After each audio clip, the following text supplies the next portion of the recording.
And here we are, the time that many of you have been longing for. Many people wanted this all the way through GT Sport, and now we have it in GT7, the return of the King.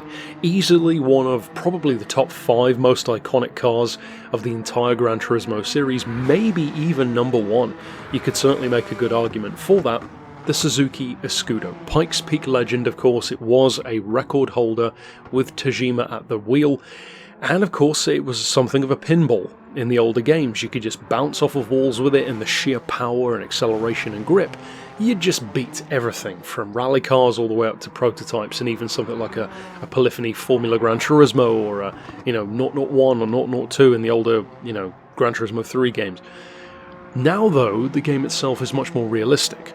GT Sport was as well, even though this car wasn't in there. So the last time we saw this, it didn't have an interior.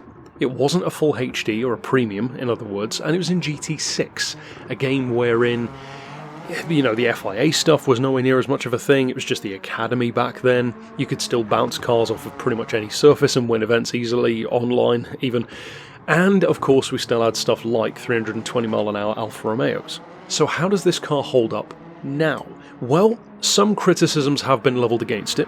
Of course, we're going to get into the specs, some of which will be familiar, but I'm going to touch on whether or not the criticisms are fair, at least in my opinion. First things first, how much does it cost?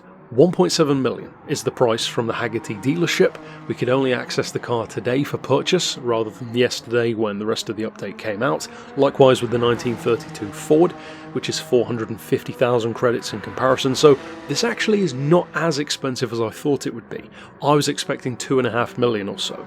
So that's cool, 1.7 certainly isn't too bad. What does it offer for that? Well, of course the point level is crazy high, 846. That's definitely appropriate. I could see it even being higher than that, to be honest. I was expecting maybe closer to 900. And speaking of 900, of course, the power is well over 900, almost 1,000, 981. And for those curious, yes, you can fit it with an even more powerful turbo setup with over 1,100 horsepower. In terms of the weight, it's ridiculously light, especially given how physically large the vehicle's proportions are, which of course is mostly dominated by the front and rear wings. So this weighing only 800 kilos has always been nuts, especially with the full four-wheel drive system as well adding to the weight. Of course the power per ton is insane, even more so when you tune it. Of course it has four-wheel drive, as I mentioned for those who don't know, and the car always had that ace in the hole wherein it could just out-accelerate everything. So it didn't really need to be good, and I think that is actually one of the issues that some people are having. See, in the older games, when the physics weren't as realistic, when the game itself was much more forgiving to stuff like bouncing off of walls, and wherein a car like this was so good at certain things that handling didn't even matter, I honestly think people have just forgotten how bad the handling on this thing was. Because the Escudo's never been good around corners. It never was. That was the whole point. You just bounced off of everything anyway, as I said. So the fact that this has been called heavy, for example, or squirrely under braking, you're not necessarily wrong if you feel that way. But it's always felt that way. I remember even as recently as GT6, it was really heavy on the steering. That is nothing new. And of course, part of that is because you're driving it on tarmac, whereas back in the day, Pikes Peak was dirt. I don't recall exactly when it changed from full dirt to semi-dirt, and now of course it's all tarmac. But certainly in its time, this thing spent plenty of time off-road. So driving it on the tarmac, it's going to have a completely different kind of profile to its handling. Off-road, you could use the pinball effect even more and just skirt all the way around the railing and win every event easily with it. And you could still do that feasibly. The performance is still nuts. Top end speed is up around 190, even with the stock setup. I will actually say though, I don't think this deserves as much criticism as I'm hearing from some people. Yes, the handling is heavy, but it's only heavy when you floor it mid-corner. And let's be honest, with a 1,000 horsepower four-wheel drive car designed for dirt, how can you possibly be surprised that it's going to have understeer? That's kind of what you want in a dirt setting. You take this thing on the dirt with the stock setup, it handles like a dream. It's on the tarmac where that changes, because it's not a tarmac race car, so you have to cut it some slack.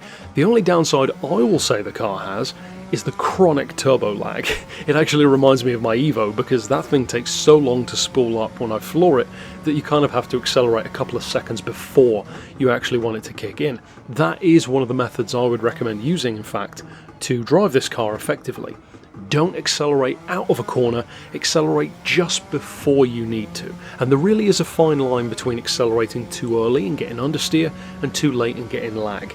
But I believe within a few laps you'll really start to get it down, and the beauty of the Escudo is that this is not a car that's difficult to drive, if you want to call it that, just for the sake of it. This is an outstandingly rewarding car, because the more time you put into driving the Escudo, the more rewarding it is, because it is so overwhelmingly fast, and unlike a Red Bull, unlike a Tomahawk, this is a proven car in real life. It's not pie in the sky, Vision GT style stuff. This thing was legitimately like that in real life, and that's what makes it all the more crazy. In terms of the other downside that people mention being the squirrely braking, I can see where you're coming from. I will definitely say you should approach this car in a dragster kind of sense. So again, very much like the older games, and that is that you should brake and then turn into the corner. Don't necessarily try and slam on the brakes and go full lock into a corner. You could use it as something of a gymkhana machine and try that approach, but if you're going to do that, I would recommend using the handbrake or the e-brake for our American friends rather than the foot brake. So it requires some finesse. It's definitely a car that has a more unique handling signature and performance style to most of the others in the game, but as I said, if you do get it right, it is very, very rewarding. In my opinion, it's 1.7 million that's very well spent. It's fantastic to see it back. Of course, with the interior, the fact that you can change the livery on it. I've already got mine in cultist colours because of course. So yeah, I'm very happy to see this back. To me, this is easily the standout returning car so far of the updates that we've had. So give me your thoughts down below. What do you think of the Escudo? Are you happy with it? Disappointed?